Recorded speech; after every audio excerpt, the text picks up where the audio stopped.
Red Riding Hood by James Marshall. A long time ago, in a simple cottage beside the deep, dark woods, there lived a pretty child called Red Riding Hood. She was kind and considerate, and everybody loved her. One afternoon, Red Riding Hood's mother called to her. "Granny isn't feeling up to snuff today," she said, "so I've baked her favorite custard as a little surprise. Be a good girl and take it to her, will you?" Red Riding Hood was delighted. She loved going to Granny's, even though it meant crossing the deep, dark woods. When the custard had cooled, Red Riding Hood's mother wrapped it up and put it in a basket. "Now, whatever you do," she said, "go straight to Granny's. Do not tarry, and do not speak to any strangers."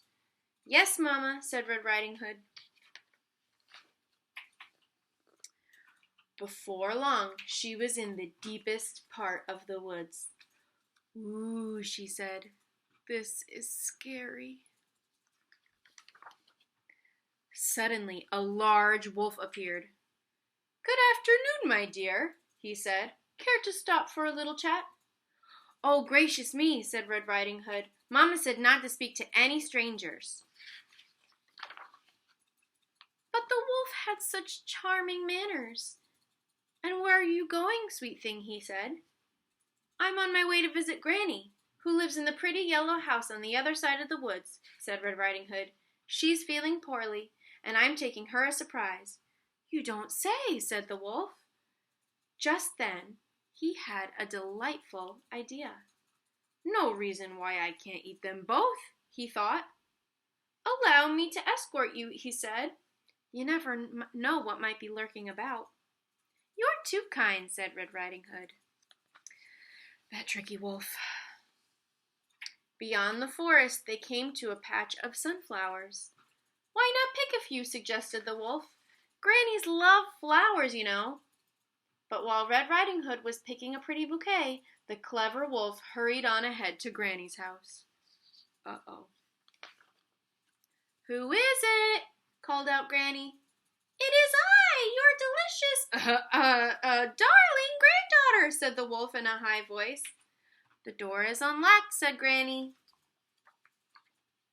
"Surprise!" cried the wolf. Granny was furious at having her reading interrupted. "Get out of here, you horrid thing," she cried.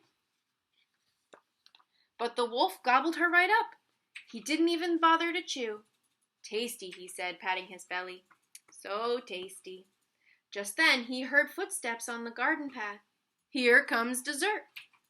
And losing no time, he put on Granny's cap and glasses, jumped into bed, and pulled up the covers.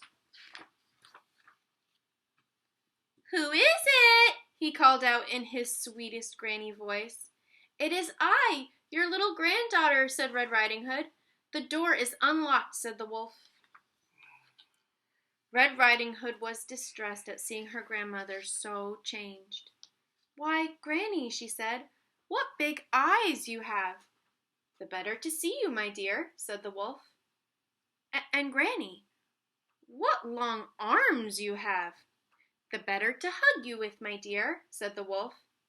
"And Granny, what big teeth you have." "The better to eat you with, my dear," cried the wolf. And he gobbled her right up. "I'm so wicked," he said, "so wicked." But really, he was enormously pleased with himself, and having enjoyed such a heavy meal, he was soon snoring away. A hunter passing by was alarmed by the frightful racket. "That doesn't sound like Granny," he said. So the brave hunter jumped in the window and got rid of the sleeping wolf and took out Granny. Out she jumped, and Red Riding Hood, "We're ever so grateful," said Red Riding Hood. "That wicked wolf won't trouble you again," said the hunter. "It was so dark in there, and I couldn't read a word," said Granny. Red Riding Hood promised never, ever to speak to another stranger, charming manners or not. And she never did. The end.